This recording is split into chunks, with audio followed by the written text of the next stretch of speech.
Welcome back to the David Pakman Show.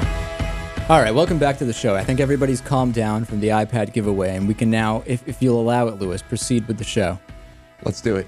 So we already know tax cuts for the rich is going to be a campaign issue in 2012. It was a campaign issue.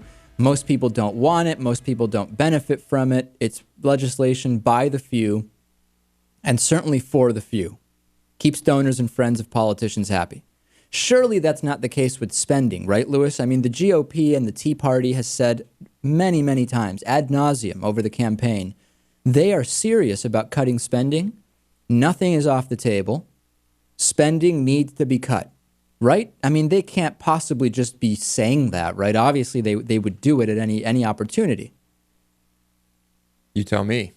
I don't think that's the case. Well, it turns out Obama has tried to cut some spending, and the Republicans have said, nope, not going to do it. This week, President Obama's Deficit Commission proposed around $150 billion in defense cuts, and this includes a 10% cut in research and development and the redeployment of a third of all of American troops stationed in Europe and Asia. Perfectly logical, right? I mean, do we really need as many troops as we... Some people would say we don't need any troops in Germany, Japan, South Korea. Maybe South Korea now we do, given what's going on. So let's redeploy some of those, aka let's bring them home. Let's cut some research and development. Perfectly reasonable. Great way to cut some money from the budget. Absolutely. Republicans want to do it. They want to cut spending. But the Foreign Policy Initiative's annual conference in Washington, D.C.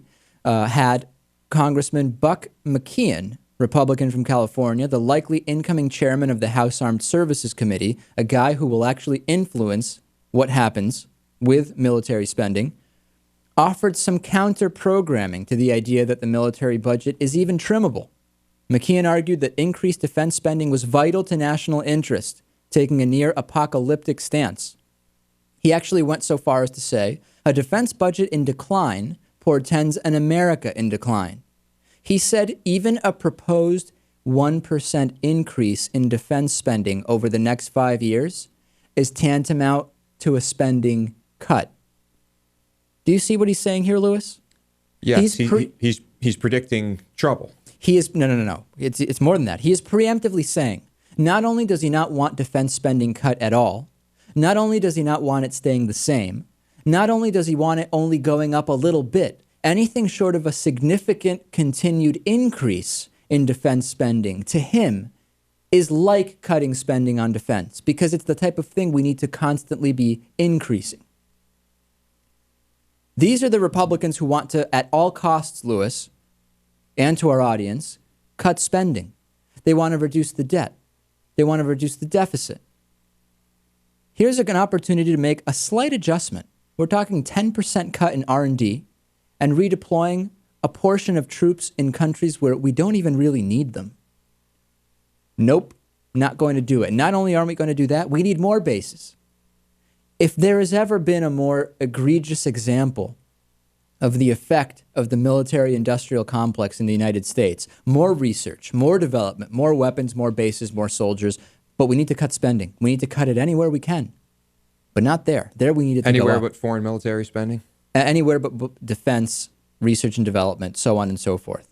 I mean, pulling troops out of Germany, Japan, and South Korea was actually proposed. Remember Donald Rumsfeld? Known unknowns and unknown unknowns, that guy? Right. He actually proposed pulling some troops out of those countries where we really just don't need them. But it was actually the type of defense spending that was the spending cut that was heartily opposed by Democrats as well as Republicans. Both sides, ladies and gentlemen, have a history of trying to prevent these types of cuts. Don't be confused that this is just me criticizing Republicans. In this case it is, and Republicans are the ones who most recently have campaigned on it. But we can find guilty parties on both sides.